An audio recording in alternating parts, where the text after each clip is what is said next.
Hello, I am Henry Keane, we are UATV, and you are welcome to the News Pulse. Today in the episode, Tyumen city in Russia, once unreachable at over 2,000 kilometers away, now yet another target for Ukraine. Tomahawk missiles for Ukraine, is it a game changer, and will Trump make it happen for Ukraine? Deep strike in Ukrainian-style expo of the domestic long-range weapons in Kyiv. Recent Ukrainian strikes on Russian infrastructure still raise that obsolete to last extent question. Ain't that wrong, maybe? So not to waste much of your time, I'll do a shortcut. No, it is not. Say the city of Belgorod, that is translated in English as a white town. Ukraine has all the right there is to burn it into black town, with no power and no water supply, just the way Russia did to hundreds of Ukrainian cities, towns and communities over the course of 4 years of this criminal Russia's aggression against Ukraine in particular and global law and order in general. On October 5th, several explosions rocked the city of Belgorod, Russia, causing power outages. Local authorities were even forced to turn off outdoor lighting in order to at least partially restore the city's power supply. Earlier, Belgorod Regional Governor Vyacheslav Gladkov stated that the power outages in the city were caused by Ukrainian armed forces strike on infrastructure facility. Gladkov also urged residents of private homes to purchase generators in case of a power outage. Smart move, we in Ukraine can confirm that. Also, local authorities have begun installing big industrial generators on the streets of Belgorod, while the Russian Ministry of Defense announced the successful downing of 12 drones over Belgorod region. At 9:30 p.m., Gladkov also announced that a missile alert issued for the Belgorod region, so maybe those generators will come in handy indeed. Ukrainian long-range drones appear to have set a new record targeting an oil refinery in Russia's far north Tyumen region after covering an immense distance. This time the target was located more than 2,000 kilometers away from the current front lines. An oil refinery in the city of Tyumen, Russia, was attacked by drones on October 6th. A video was circulating online showing the whole motorcade of fire engines. Also, local residents reported 2 explosions. Representatives of the local Russian authorities, however, seen nothing and heard also nothing. As usual, I quote, 3 UAVs have been neutralized over the territory of an enterprise. Swift actions of emergency services prevented the detonation of drones. There are no victims, no explosions, no fires. All enterprises in the area are working as usual and have not stopped their work. End of quote. In case you didn't know or didn't care much, October 7th is a date internationally recognized as the birthday of Russian dictator Vladimir Putin. So more gifts from Ukraine arrived during overnight. Explosions were reported in several regions of Russia, not only Belgrade. Meanwhile, Russia's Ministry of Defense claimed that its air defenses destroyed as much as 184 drones. All threats neutralized, no explosions, no victims, no fires, no war, no problem whatsoever. Sounds like just about any Russian local authorities report to the Kremlin these days. While the reality is harsh, indeed, precise hits at staggering distances, over 2,000 kilometers. Now, more and more Russian oil refineries just burn, squeezing Russia's Tsar's war chest capacity. And that is no doubt also thanks to American intel that these days is already coming to Ukraine from the United States, and some say not only intel is coming.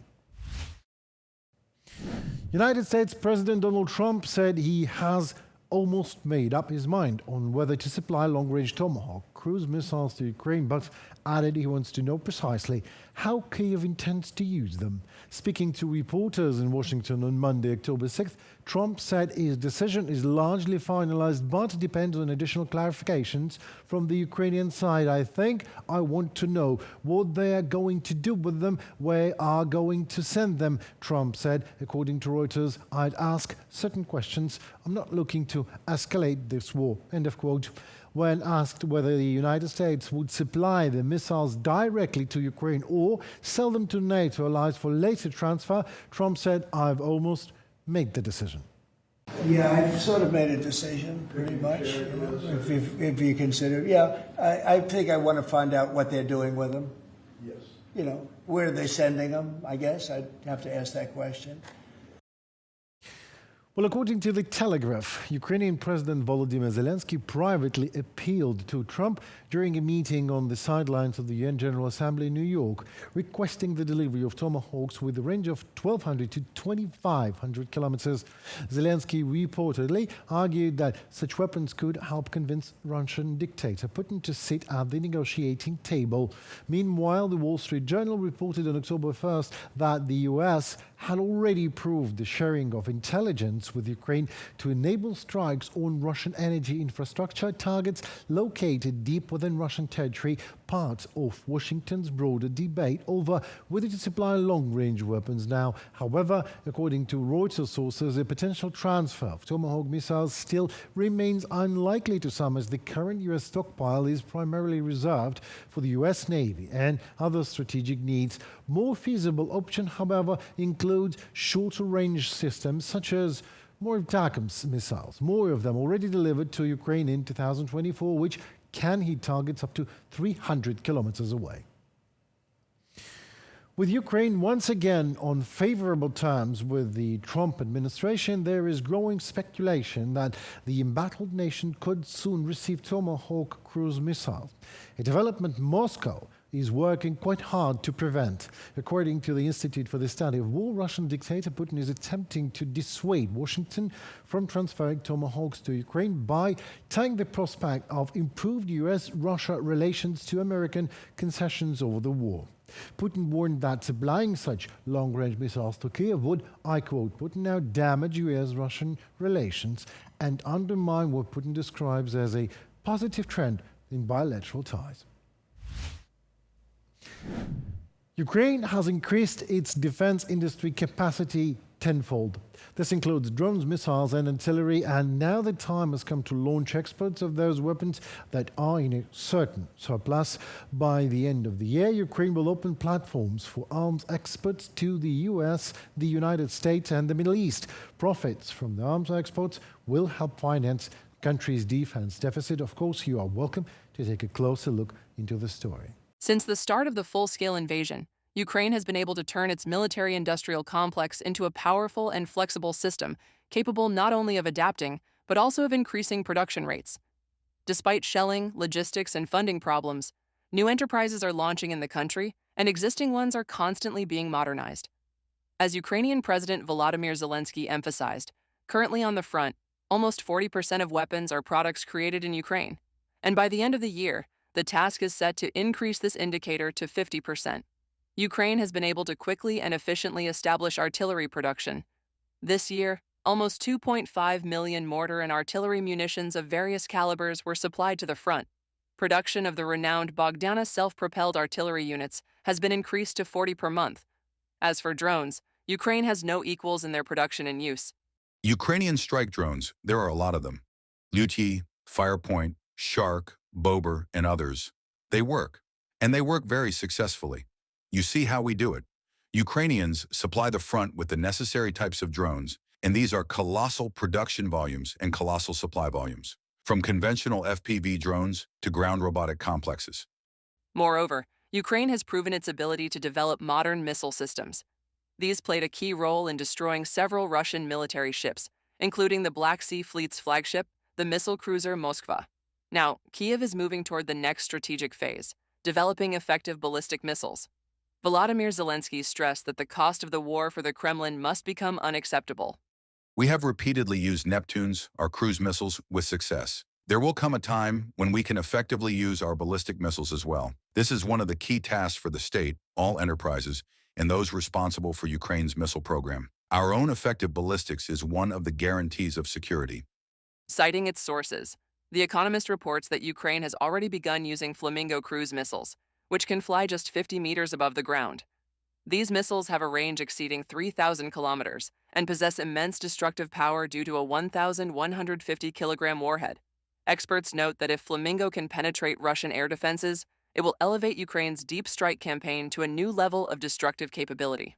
Ukraine plans to scale up production of its long-range FP-5 Flamingo missiles which have likely already been used to strike Russia. Currently, 2 to 3 missiles are produced daily, with plans to increase this to 7 per day by the end of the month. Each Flamingo missile costs around $500,000. For comparison, the American Tomahawk missile is approximately 4 times more expensive, yet it has a shorter range and carries a significantly smaller payload, from a publication by The Economist. Ukraine's defense industry has also demonstrated to the world its ability to produce entirely new types of weapons. For example, the Palianitsia drone combines the speed of a missile with the precision of a strike UAV. Its turbojet engine enables it to travel hundreds of kilometers at high speed, making it nearly invulnerable to air defenses. With its range and power, Palianitsia can strike airfields and depots deep in enemy territory. Let's be clear, missile drones like Palianitsia are also cruise missiles. Very simple cruise missiles built on, let's say, the most basic technological foundation. And yet it's about quantity, efficiency, and quality. In 2026, Ukraine's potential in drone and missile production is projected to reach $35 billion. This was stated by Volodymyr Zelensky at the International Defense Industries Forum. He also tasked the government with developing key elements of a weapons export program, currently codenamed Zabroya. Agreements have already been reached to establish export-import platforms in Europe, the United States, and the Middle East. The task is to launch these key platforms by the end of the year. We expect that opening exports, establishing new joint ventures, and attracting investments to Ukraine will allow us to significantly scale our defense industry. These steps will enhance both the quality and combat capabilities of the products. It is evident that Ukraine's defense industry is not just a factor in resistance. It is becoming a strategic tool for strengthening national security. Reported by Irina Yusupova, UATV News. Well, that is it for today. I'm Henry Keane. Thank you for standing with Ukraine. Please consider subscribing to our channel so to stay tuned to what is happening in the world, presented to you by us, UATV, from Ukrainian perspective. Goodbye.